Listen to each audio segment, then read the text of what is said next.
Okay, children. Now the second question. You are Anand Anita. You can note down the question. You are Anand oblique Anita. You have attended a workshop on creative writing. तुमने किसके ऊपर workshop attend की? Creative writing for students. के बहुत सारे students बहुत creative writers होते हैं, मैनी वेल नोन राइटर्स. और इस वर्कशॉप में बहुत सारे जो फेमस राइटर्स थे who attended the workshop interacted with students. जिन्होंने वर्कशॉप को अटेंड किया उन्होंने स्टूडेंट से इंटरेक्शन किया, interacted with students and encourage them, और उनको प्रोत्साहित किया, एनकरेज मोटिवेट किया. Right A report on this in about 125 words. तो रिपोर्ट 125 या 150 वर्ड्स में ही लिखी जाती है. अब सबसे पहले तो तुम हेडिंग डाल ली, workshop on creative writing for students. क्या हेडिंग डाली? Workshop on creative writing for students. अब इसके बाद इसका हेडिंग मैन हेडिंग हो गई कैपिटल लेटर्स में.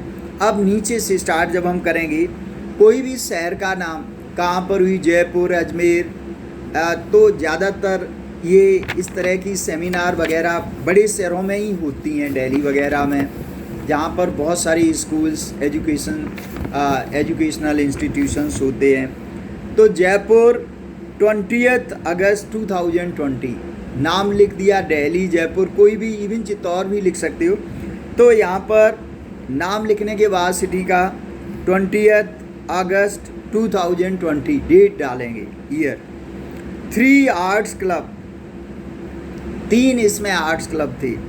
MGD स्कूल ऑर्गेनाइज्ड, किसी भी स्कूल का नाम, जैसे जयपुर में MGD स्कूल, MGD बहुत अच्छा, महारानी गायत्री देवी के जो इंस्टीट्यूशंस हैं they are well known in Jaipur.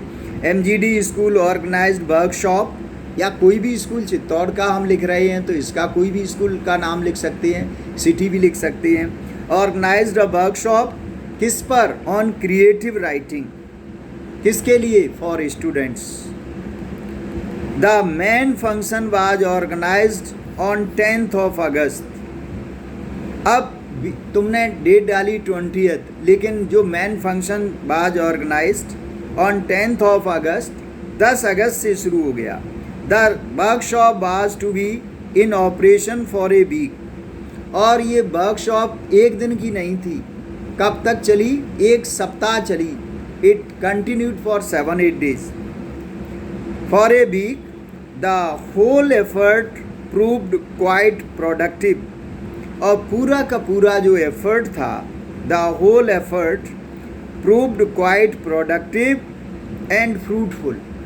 जो भी एफर्ट्स इस वर्कशॉप के लिए किए गए, जो एफर्ट्स किए गए, वो काफ़ी प्रोडक्टिव थे और फ्रूटफुल थे. About 200 students. अब इसमें ये भी लिखना है कितने ने पार्टिसिपेट किया. तो अबाउट 200 स्टूडेंट्स फ्रॉम 20 स्कूल्स. अब 200 स्टूडेंट्स 20 स्कूल्स, इसका मतलब from each school there were 10 students. हर स्कूल से 10 होंगे. 20 schools participated in the workshop. इस वर्कशॉप में उन्होंने पार्टिसिपेट किया. द ऑर्गेनाइजर्स, ऑर्गेनाइज से बना है, द ऑर्गेनाइजर्स जो ऑर्गेनाइज करने वाले थे, succeeded in inviting some of the leading writers. जो ऑर्गेनाइजर्स थे उन्होंने क्या काम किया?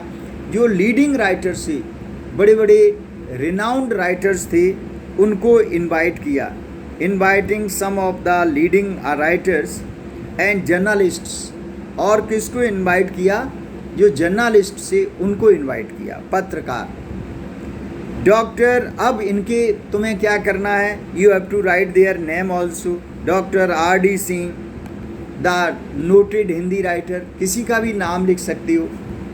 Doctor R.D. Singh, the noted Hindi writer, read the inaugural paper. जो बहुत बड़े हिंदी के लेखक थे, उन्होंने क्या किया? ये जो महान जो ग्रेट राइटर्स होते हैं वो अपने रिसर्च करते हैं, उन पेपर्स को ला कर के पढ़ते हैं। तो उन्होंने इनॉग्रल स्पीच होती है शुरू में, तो शुरू में उन्होंने क्या किया, डॉक्टर आर डी सिंह ने पेपर को पढ़ा